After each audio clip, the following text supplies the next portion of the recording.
जिद्दू कृष्णमूर्ति की किताब freedom from the known से चैप्टर 1 पार्ट 3। और हम क्या हैं? एक व्यक्तिगत तौर पे हम कौन हैं? बहुत अंतर है एक व्यक्ति और एक मनुष्य में। एक व्यक्ति, एक आदमी, उसका अस्तित्व एक जगह से है। वो एक देश का रहने वाला है। उसकी एक संस्कृति है, एक समाज से संबंध रखता है, उसका एक धर्म है। पर मनुष्य या इंसान किसी जगह का नहीं हो सकता, किसी जाति का नहीं हो सकता। एक व्यक्ति जब अपने जीवन में कुछ करता है तो उसका कोई लेना देना नहीं पूरी मानव जाति से। तो हमें ये ध्यान रखना है कि हम पूरी मानव जाति के बारे में बात कर रहे हैं, ना कि एक व्यक्ति की। एक व्यक्ति नियम और परिस्थिति में बंधा हुआ है। वो दुखी और परेशान है, जीवन में हताश और असंतुष्ट है। वो अपने भगवान में, अपने प्रथा और रीति रिवाजों से खुश है। जबकि एक मनुष्य, एक इंसान पूरे मानव जाति की खुशी और सलामती के बारे में सोचेगा। वो सभी का दुख और दर्द के बारे में सोचेगा। वो चिंतन और चिंता करेगा इस दुनिया में भ्रमित लोगों के बारे में। आदमी सदियों से इस धरती पर है, पर वो बदला नहीं। जैसा था वैसा ही है हजारों सालों से। प्रचंड लोभ और लालच से भरा हुआ, ईर्ष्या करने वाला, आक्रमणशील और क्रोधी, हमेशा उत्सुक, चिंतित, बेचैन और निराश से भरा हुआ। और कभी कभी प्रसन्नता, आनंद, खुशी, लगाव, स्नेह और प्यार भी देखने को मिलता है। हमारे अंदर एक अनोखा मिश्रण है, द्वेष का, नफरत का, डर का और साथ ही साथ कोमलता का, दया भाव और सभ्यता का। हमारे अंदर गुस्सा भी है और प्यार भी है। बाहर से इस दुनिया में हमने बहुत तरक्की की है। हम बैलगाड़ी से मोटर कार और चांद पर भी पहुंच चुके हैं। पर अंदर से मानसिक तौर पे आदमी बिल्कुल नहीं बदला। और इस पूरे जगत में समाज को बनाने वाला भी आदमी है। और हमको जो इस समाज में दिखता है वो आता है आदमियों के आपसी संबंधों से। एक आदमी का चरित्र बनता है उसकी परिस्थिति से, पर्यावरण और संबंधों से, अनुभव और तजुर्बे से, ज्ञान और शिक्षा से। हम सभी में अतीत का, भूतकाल का भंडार है। हम अतीत से भरे पड़े हुए हैं। एक व्यक्ति ही एक इंसान है जो पूरी मनुष्य जाति भी है। पूरे मानव जाति का इतिहास और विवरण हमारे अंदर दिखता है।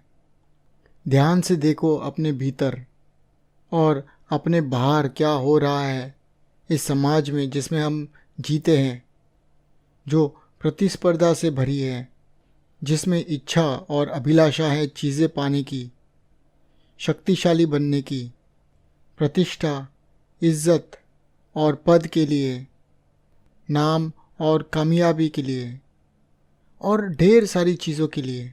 जब आप कोई चीज़ हासिल करते हो तो ध्यान से देखो आपके अंदर के अभिमान को, अहंकार को, जो इस उपलब्धि के वजह से आता है, जिसे आप कहते हो जीवन।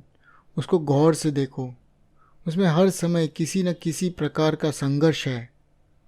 हर एक संबंधों में, रिश्तों में तकरार है, जिससे पनपता है नफरत, बैर, द्वेष, शत्रुता, क्रूरता और अनगिनत संघर्ष जीवन के। ये जीवन, ये क्षेत्र, सिर्फ इसके बारे में हम जानते हैं, पर उसको पूरी तरह से समझ नहीं पाते। तो स्वाभाविक है हम इस ज़िंदगी में, जीवन की दौड़ में हमें डर लगेगा और हम किसी न किसी तरह से, जाने अनजाने में, चालाक तरीके से सभी कठिनाइयों से दूर भागना चाहेंगे, इनसे छुटकारा पाना चाहेंगे। हम अनजानी और अपरिचित चीज़ों से भी डरते हैं।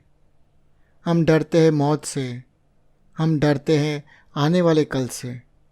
तो ना सिर्फ हम डरते हैं वो सभी चीज़ों से जो हम जानते हैं, समझते हैं, महसूस करते हैं, पर हम अनजानी चीज़ों से भी डरते हैं। यही है हमारी हर रोज़ की ज़िंदगी, और इसमें किसी भी तरीके की उम्मीद या आशा की किरण नहीं दिखती। इसीलिए हर तरह की धारणा या ज्ञान प्राप्ति या शास्त्रों का ज्ञान सिर्फ एक तरीका है वास्तविक और यथार्थ सच्चाई से दूर भागने का। जो है सो है, और यही सच है, और इसको हम नहीं मानना चाहते, नहीं देखना चाहते, क्योंकि हम डरते हैं। हर तरह का बाहरी बदलाव जो हम देखते हैं, भले वो जंग या युद्ध की वजह से आया हो, क्रांति की वजह से आया हो, बुराइयों की दुरुस्ती से हो, कानून या धर्म से आया हो, या फिर किसी भी विचारधारा से उत्पन्न हुई हो, वो आदमी के मूल स्वभाव बदलने में असमर्थ रहा है, अर्थात समाज में भी कोई बदलाव नहीं हो पाया।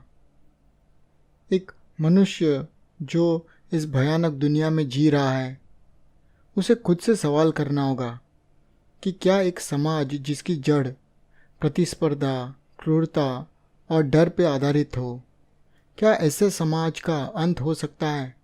एक मानसिक धारणा या विचार के आधार पर नहीं, एक आशा के आधार पर नहीं, पर वास्तव में। तो हमारी सोच और समझ बिल्कुल साफ, स्वच्छ और हमेशा ताज़ा रहेगी, और हम एक नई दुनिया की तरफ बढ़ पाएंगे। ये हो सकता है अगर हम ये समझ लें कि हर एक व्यक्ति, हर एक मनुष्य कहीं भी रहता हो इस दुनिया में, या किसी भी समाज का हो, किसी भी जाति का हो, वो इस दुनिया के लिए, इस दुनिया की दशा के लिए जिम्मेदार है।